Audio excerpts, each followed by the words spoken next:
Salut, c'est Alexandre Ferreira et dans cette nouvelle vidéo, je voulais vous parler aujourd'hui de investir à côté des nouvelles gares dans le réseau du Grand Paris.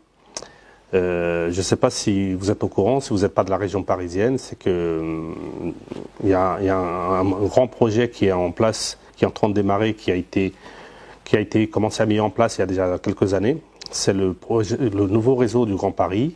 En gros, ça consiste à un métro qui fait tout le tour de la couronne parisienne, de la première couronne parisienne, qui va lier plusieurs métros qui rentraient directement dans Paris. Donc en gros, pour aller de la partie est dans la partie sud, il faudrait rentrer dans Paris pour ressortir, pour revenir dans la partie sud. Donc ça perdait énormément de temps pour les gens qui voulaient se dépasser de l'est à sud, ou de sud à l'ouest, ou de l'ouest au nord et tout ça. Ce qui se passait, c'est que les gens ils prenaient de plus en plus la voiture, et c'est hyper bouché à Paris. Donc les temps de transport sont énormes.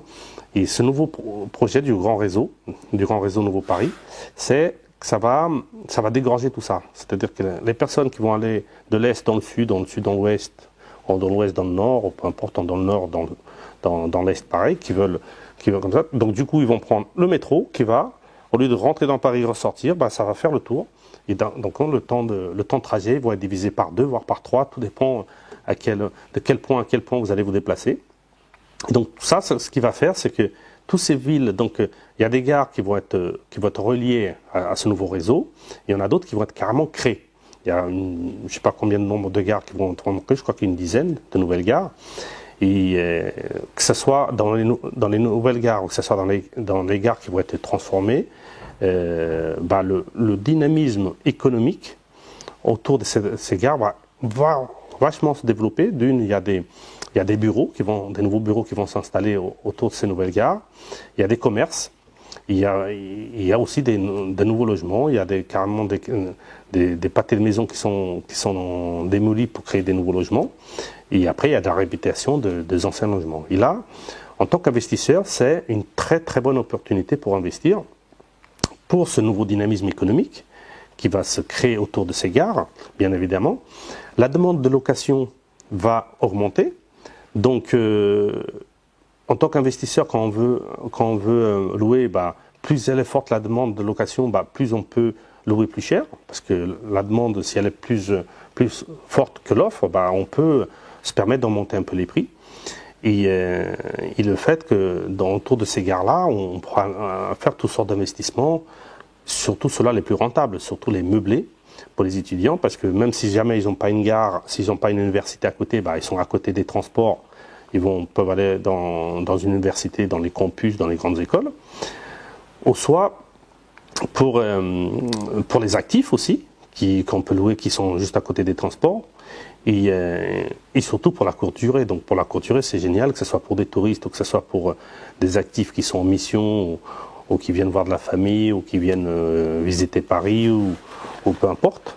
Pour la courte durée, c'est excellent d'être à côté des transports, parce que il faut savoir aujourd'hui, les gens ils veulent de moins en moins être loin d'une gare. Ils veulent pas marcher.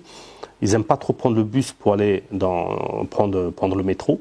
Donc ils aiment bien être à côté des nouvelles gares. Et plus vous êtes proche de la gare, plus la demande de location sera plus élevée, plus vous pourrez louer plus cher. Et encore en plus, même sur le jour que vous voulez vendre, la demande pour acheter, va être tellement élevée que si vous achetez là, parce que là, ils sont en plein travaux, là, ils sont en train de changer les réseaux et tout ça. Ça dépend le long mais ça va dans quelques années, ça va sortir le réseau. C'est en 2022, je crois, si ma mémoire elle est bonne, donc encore 4-5 ans pour que ou voire plus, entre 2022 et 2024, ça dépend de quelle partie du réseau va être mise en place. Donc donc là, pour l'instant, les prix commencent à augmenter, mais vraiment, on va tomber en summum, c'est quand ça va ouvrir ces nouvelles gares et quand ça va être les années après. Donc là, c'est encore une très belle opportunité parce qu'on est encore quelques années en arrière. Tout le monde n'est pas encore au courant, tout le monde n'a pas vu encore le potentiel, et c'est surtout en anticipation qu'on fait des très bonnes affaires. Donc là, il faut surtout pas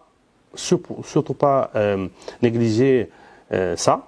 Il faut surtout pas rater cette opportunité d'investir pour de la location, pour une future plus-value, Et des endroits, des projets comme ça où il y a autant de nouvelles gares qui vont sortir, c'est rare, parce que déjà, une nouvelle gare de métro, c'est rare qu'ils en fassent des nouvelles. Vous voyez déjà la différence quand vous avez des quartiers où il y a le tram qui arrive. Déjà, le prix de l'immobilier augmente, le prix de la location augmente, et le dynamisme économique, il augmente. Et ça, c'est pour du tram. Alors pour le métro, c'est encore mieux, ça augmente encore plus. Donc ça, il faut vraiment être conscient qu'on a une très belle opportunité là pour l'année 2018 pour investir à côté de ces nouvelles gares. Il y en a pas mal. Vous avez dans le sud, vous avez dans l'est, vous avez dans le nord, vous en avez pas mal d'opportunités. Suivant si vous habitez dans la région parisienne, vous choisissez celle peut-être qui est plus proche de chez vous. Si vous n'êtes pas dans la région parisienne, renseignez-vous, venez à Paris. Allez sur Internet, tapez Réseau Grand Paris, vous allez voir, vous avez le dessin du nouveau réseau. Il y a des très belles affaires à faire pour les prochaines années. Et plus tôt vous prenez à acheter, plus de chances vous donnez à faire au prix de l'achat des bonnes affaires pour après une éventuelle plus-value si jamais vous vendez plus tard.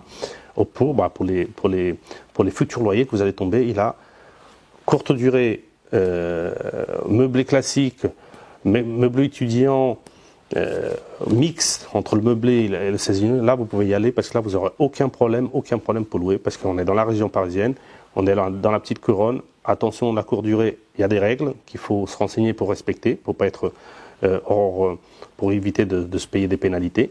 Mais voilà, vous vous renseignez par rapport à la ville, ça dépend du nombre d'habitants que la ville est là, et ça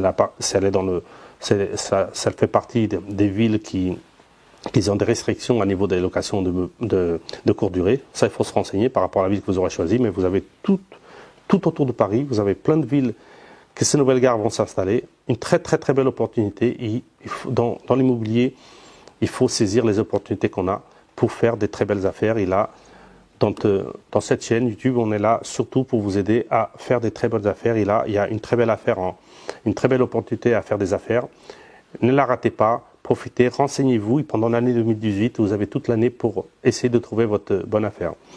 Pour cette vidéo, on a décortiqué encore une belle opportunité pour investir. Il y en aura encore d'autres qui vont sortir dans les prochaines vidéos. Si vous voulez rater aucune des prochaines vidéos, abonnez-vous à la chaîne. Et je vous dis à la prochaine vidéo. Et n'oubliez pas, on investit ensemble et on essaye de trouver des belles opportunités pour que vous puissiez faire des belles affaires. Je vous dis à la prochaine. Au revoir.